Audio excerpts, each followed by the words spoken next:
kepada anak-anak ibu yang cantik hari ini. Nah, jadi ibu mau memperlihatkan video terlebih dahulu. Apa sih itu teks diskusi? Yuk kita simak sama-sama ya. Ya, Bu.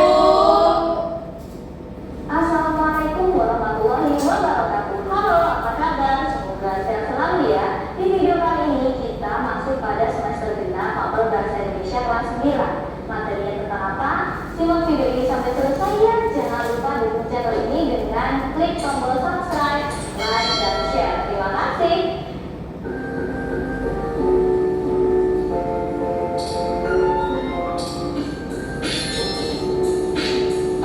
Materi pertama di semester genap ini adalah tentang teks diskusi.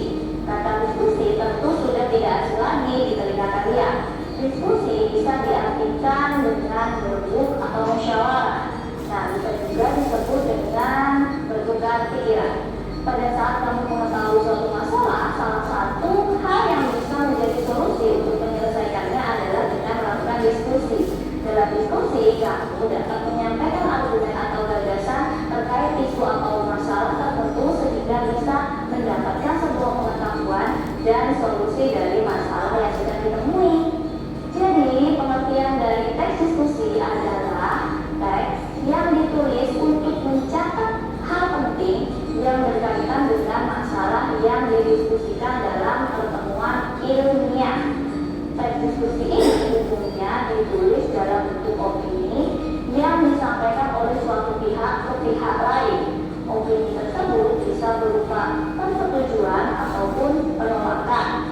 Ingat ya, di dalam diskusi ada pendapat pro yang berarti menyetujui atau mendukung pendapat, dan ada juga pendapat kontra yang menentang pendapat. Teks diskusi ini umumnya ditulis dalam diskusi. Nah, jadi berdasarkan video yang sudah dijelaskan dapat kita ketahui teks diskusi itu adalah teks yang menyajikan sebuah diskusi ataupun sebuah argumen berupa pro dan berupa kontra. Nah, tujuan dari teks diskusi ini ialah untuk menyampaikan pendapat-pendapat dari sudut pandang orang. Jadi, apakah ada anak-anak ibu yang cantik di sini bisa menjelaskan apa itu teks diskusi? Bu, Boleh? kalau menurut dia ya Bu, teks diskusi itu bisa kita buat ketika kita menghadapi suatu masalah. Jadi diskusi itu nantinya akan menghasilkan suatu jalan lurus atau garis tengah dari permasalahan yang ada, begitu Bu. Oke, tepuk tangan teman-teman. Oke, jadi tadi juga sudah disebutkan bahwa teks diskusi itu adalah teks yang digunakan untuk bertukar pikiran. Nah, kita lanjutkan ya untuk menonton videonya. Ya Bu. Diskusi formal. Hampir tidak ada diskusi non formal yang menggunakan teks diskusi dalam media diskusi. Oleh karena itu, teks diskusi ini bersifat formal ya. Setelah mengetahui pengertian teks diskusi, apa sih tujuan dari diskusi? Tujuan dari teks diskusi itu sendiri adalah sebagai teks yang menyajikan berbagai pendapat, sudut pandang atau perspektif yang beragam terkait pembahasan dari isu atau masalah. Tidak hanya itu, dalam beberapa kesempatan, pihak yang melakukan diskusi juga menjadikan diskusi sebagai media atau tempat untuk menguji gagasan yang selama ini dikuasai. Pengujian gagasan dalam diskusi dilakukan dengan cara menyampaikan secara langsung kepada pihak yang berbeda pendapat. Pengujian gagasan atau pertukaran pendapat ini merupakan hal yang baik dalam komunitas pendidikan. Hal itu dikarenakan bisa merangsang pengetahuan baru yang berasal dari orang lain. Itu ya. Lantas, Nah, jadi ibu jelaskan lagi mengenai tujuan teks diskusi itu. Nah, jadi sudah dijelaskan di video tadi itu, teks diskusi itu kan menyajikan sebuah pola pikiran atau sebuah sudut pandang dari berbagai pihak. Nah, dijelaskan lagi, tujuan teks diskusi itu adalah menyajikan pendapat, suatu sudut pandang atau perspektif, ialah tulisan ataupun argumen yang berbeda terhadap suatu permasalahan. Jadi anak-anak ibu, singkatnya itu tujuan teks diskusi itu dilakukan untuk bertukar pikiran. Jadi pihak yang ini mengetahui sebelahnya. Begitu juga dengan sebaliknya. Oke, lanjut. Apa saja ciri dari teks diskusi? Ciri teks diskusi yang pertama adalah struktur teks diskusi terdiri dari isu, argumen menekan, dan argumen pendukung, serta kesimpulan. Kemudian, ciri yang kedua adalah terdapat konjungsi perbandingan atau kata penghubung antara dua gagasan yang bertolak belakang. Ini bertujuan untuk memperjelas perbedaan dari kedua gagasan tersebut. Gitu ya. Lanjut ke unsur pendukung dalam diskusi. Ada anak-anak ini yang bisa menyebutkan apa ciri-ciri dari teks diskusi? Kurang tahu Ibu. Jadi ada beberapa yang tidak menyimak ya video yang Ibu sampaikan. Jadi Ibu jelaskan ciri teks diskusi itu ada 3. Yang pertama itu ada isu, ada argumen pro. Argumen pro itu ialah argumen yang menyetujui dari pihak yang maksudnya dari masalah atau isu yang dibahas. Kemudian ada argumen kontra atau argumen yang tidak menyetujui dari permasalahan yang dibahas. Kemudian yang kedua itu ada kata penghubung. Anak-anakku yang cantik, kata penghubung itu dalam teks diskusi itu ialah kata penghubung kata konjungsi. Namun, sedangkan, tetapi, nah itu adalah kata penghubung atau kata konjungsi yang terdapat dalam teks diskusi. Nah,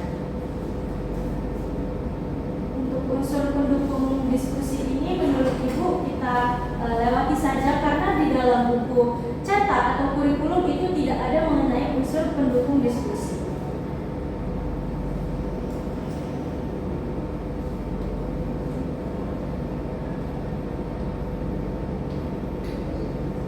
Oke, karena di dalam video ini terdapat unsur pendukung, jadi kita lanjutkan saja ke materi kita selanjutnya, yaitu Ibu sudah memberikan maksudnya Ibu sudah mempunyai sebuah soal contoh teks diskusi. Jadi anak-anakku di sini tolong untuk membaca terlebih dahulu, kemudian kalian boleh membentuk atau berdiskusi dengan teman sebangku atau teman di samping kalian. Ibu bagikan dulu ya soal lembar jawabannya. Ya Bu.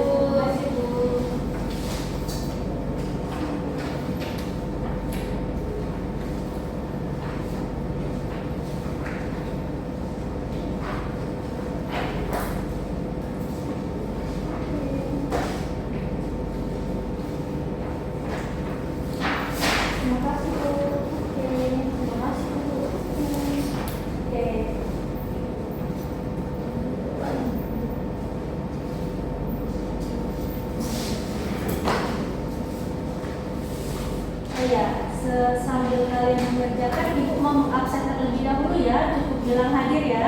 Nah, Bu. Oke. Dian Trintami, Hadir Ibu. Berdo Eliada, Hadir Ibu. Oke, hadir. Amelia, hadir ya. Ibu. Lili Suryani, hadir Ibu. Kanaya Sabita, apa ini nak? Hadir Ibu. Apa namanya ini? Al-Mujahida. Oke, Al-Mujahida. Kemudian Nia Aprilia.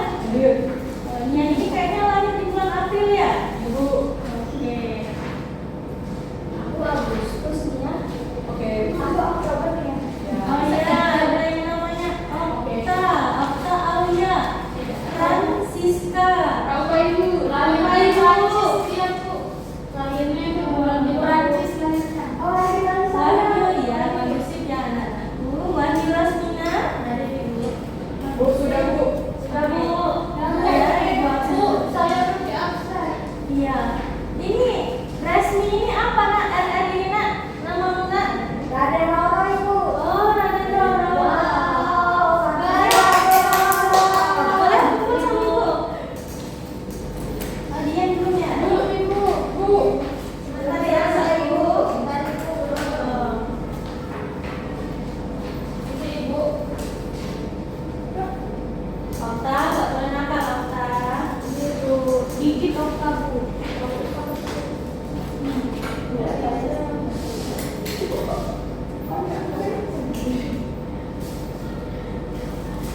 Bu, ini yang main HP.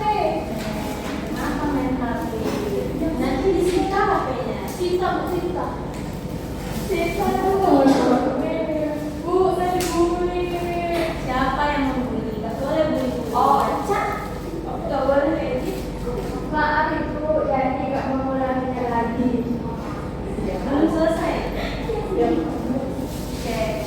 Kita teman-teman kita ya. Ya, Yang Ibu.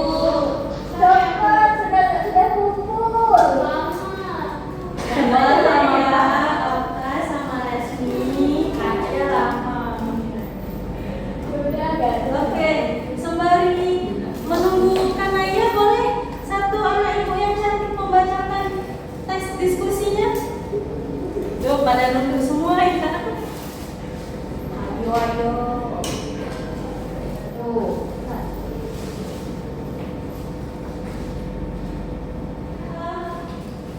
Anakku rilis aja. Ayo anakku. Oke, kita dengarkan sama-sama ya. Ya. Satu. Perkembangan teknologi Gak membuat boleh, gadget. Bu. Perkembangan teknologi membuat gadget seperti smartphone dan tablet semakin mudah diakses oleh siswa.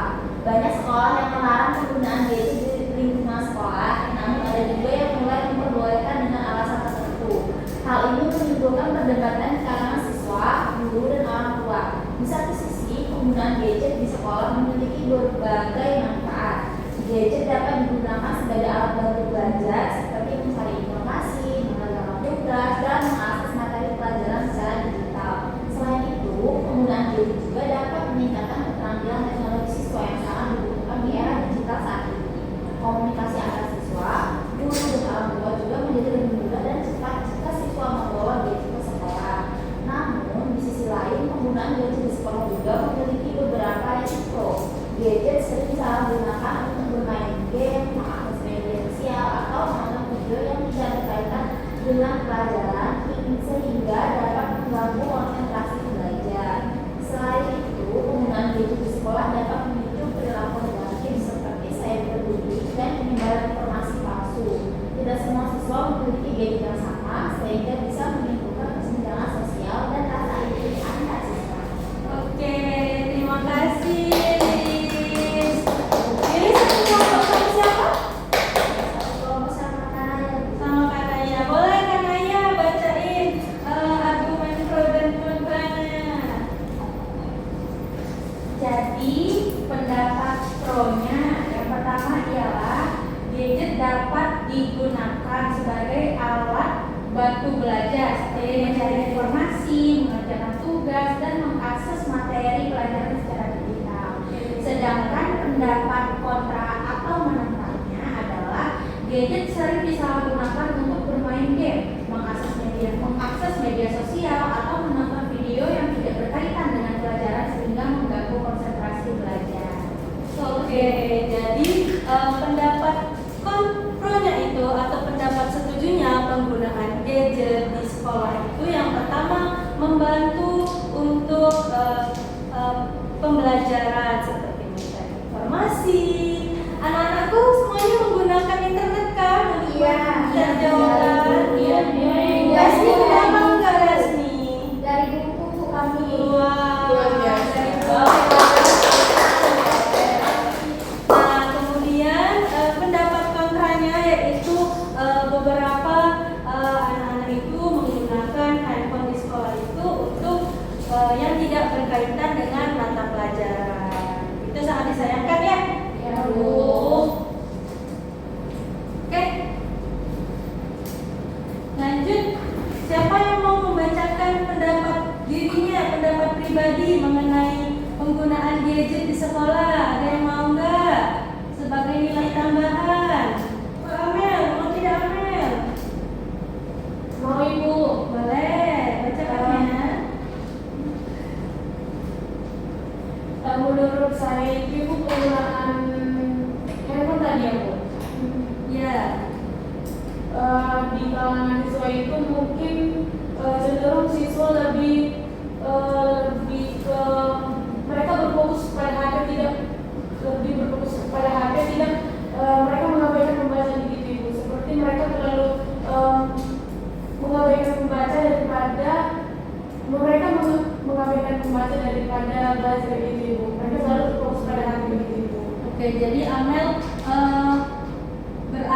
kontra ya dengan penggunaan gadget di sekolah. Ada anak-anak yang lain? Saya.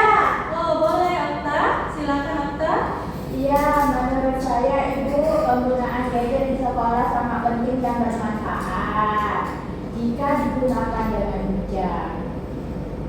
Oke, jadi Okta berargumen pro Ya. dengan penggunaan gadget di sekolah karena membantu ya. Ya, itu membantu mencari informasi. Boleh. Karena jamnya sudah mau habis, Ibu langsung berikan kesimpulan saja ya.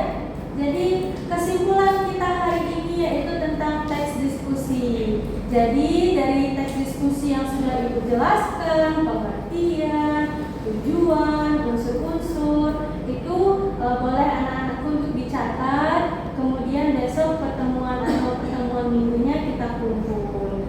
Nah, baik. Untuk pertemuan minggu berikutnya tidak ada tugas ya. Ya, Bu.